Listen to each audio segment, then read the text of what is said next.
Lord of the Mysteries. Chapter 4:17. Arrodes.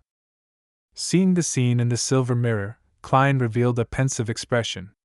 This mirror is very powerful, and it even has its own name. It seems to be a living sealed artifact. Such items might not be too harmful, but the difficulty of sealing it is very high. It's seldom used except for special situations. This person named Cancer Bernard from the machinery hive mind seems to be highly ranked. He should be a deacon, and definitely not a simple one at that. Divination is limited, so the outcome would almost be the same as the result shown by the silver mirror. Even if I were to go above the gray fog, I wouldn't obtain a better result. There's no way to determine the desired apostle's appearance. There are countless people in Backland with high cheekbones and blue eyes. As Klein was in the midst of his thoughts, the scene produced by the silver mirror quickly dispersed. Following that, words in blood red appeared. Based on the principle of reciprocity, it's my turn to ask the question. If you lie or are unable to answer, you will have to accept an arranged mission by me or suffer a penalty. Klein pricked up his brows when he saw that.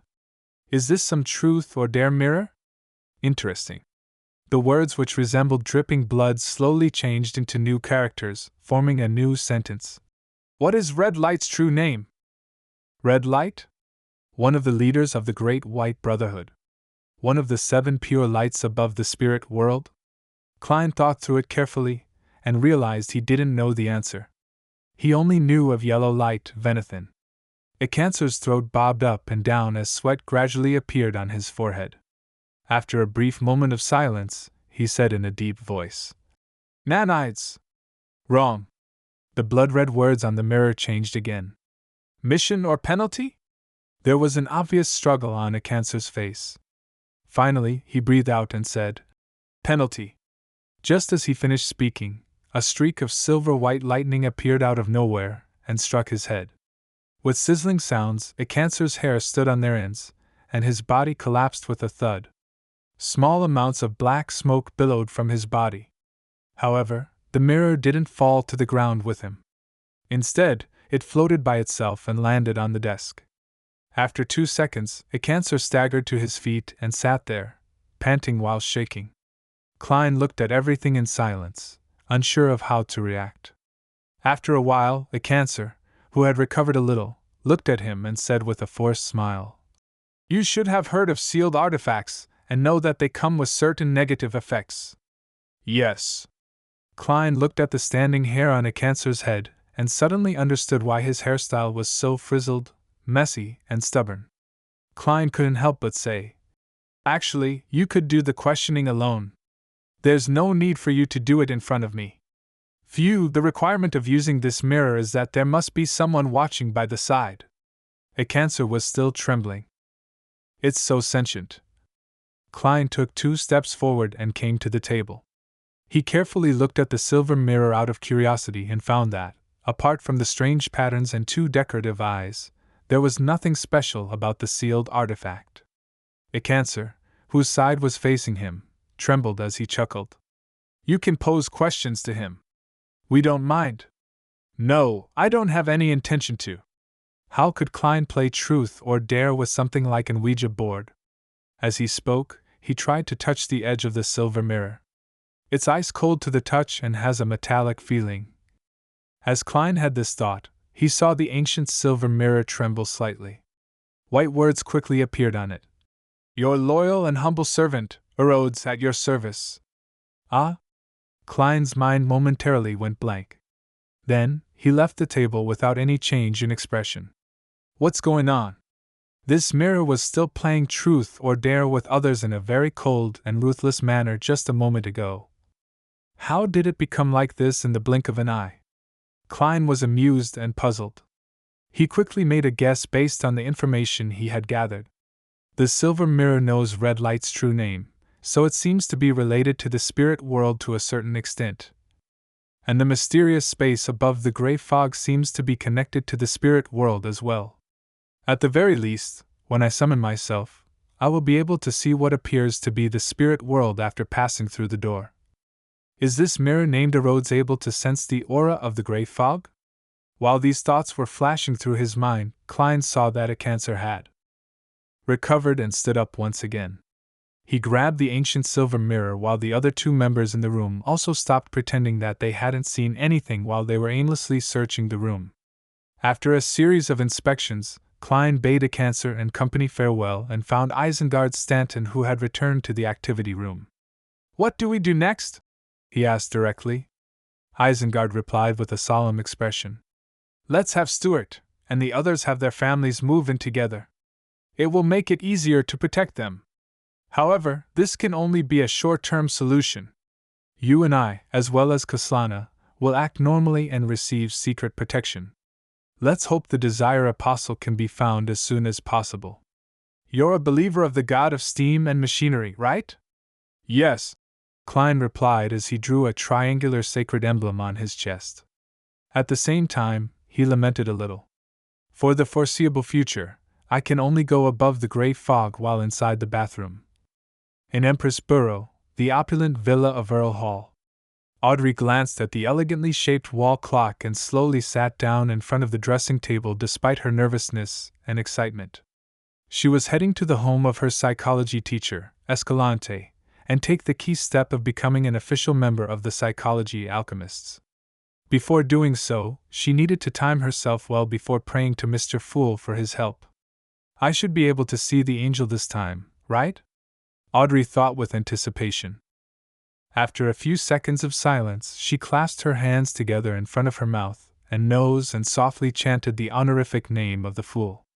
In 15 Minsk Street, Klein was standing in the living room, looking at the scene which had finally turned quiet as he sighed. To him, the Desire Apostle only meant danger, but to Stuart and the others, it was a change in their lives. "I hope it can be settled as soon as possible. With so many Beyonders with so many sealed artifacts, there must be something effective against the devil pathway." In the midst of his thoughts, Klein suddenly heard a series of illusory pleas. It should be Miss Justice. Having been prepared, he looked around before walking to the bathroom as if nothing had happened. After locking the bathroom door, he couldn't help but sigh inwardly. "My life has also changed a little." Before the threat of the Desire Apostle was eliminated, he had to reduce the times he went above the gray fog while being secretly protected by the machinery hive mind. Next week, during the Tarot Club, the itinerary must be simplified.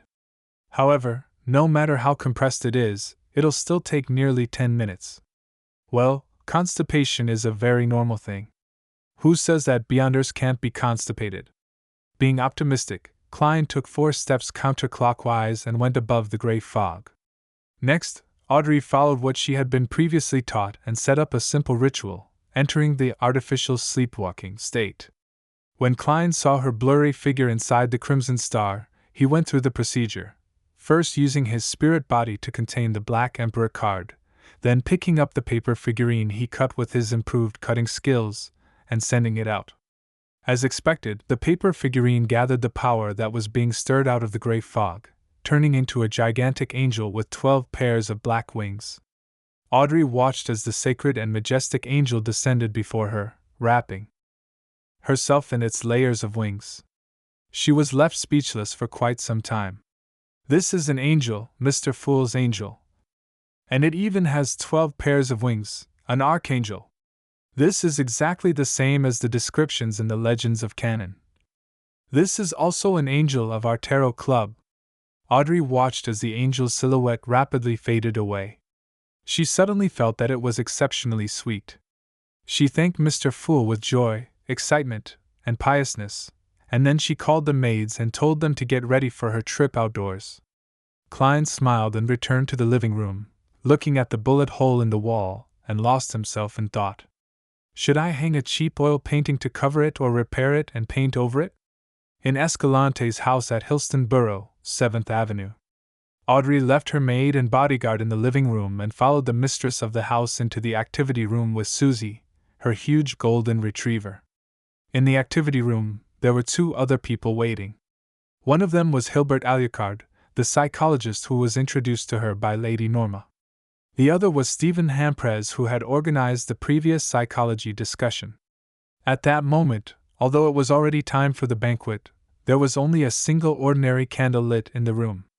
The candle was placed in the middle of the coffee table as its faint yellow flame flickered, dispersing the darkness in the activity room.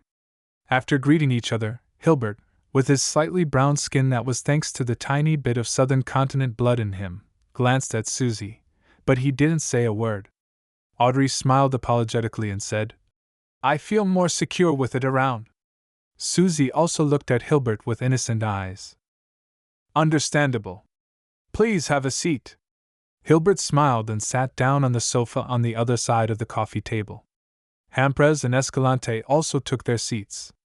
After Audrey had taken her seat, Hilbert lifted the candle wick to brighten it a little. He looked at Audrey through the candlelight. "Now answer me honestly. Are you sure you want to join the psychology alchemists?" Under the illumination of the candlelight, his eyes seemed to be dyed with a hint of gold. Deep within his pupils, there seemed to be another eye, a vertical eye. Audrey's mind suddenly turned adrift for a moment before she regained her senses. She lightly nodded and said, "Yes." Hilbert asked again, "Will you intentionally hurt the psychology alchemists?" His tone carried a strange inducement, as though as long as the person being questioned gave an affirmative answer, they would unwittingly agree and abide by it from the bottom of their hearts. "No," Audrey answered very logically. After a few questions, Hilbert, Escalante, and the others heaved sighs of relief. The former smiled and asked, "Is there anything else you would like to say?" Audrey hesitated for a moment, and then displayed her sincerity. "I once purchased the Spectator formula at a Beyonder gathering. I am already a Spectator. That Beyonder gathering is called the Tarot Gathering." Audrey thought to herself proudly,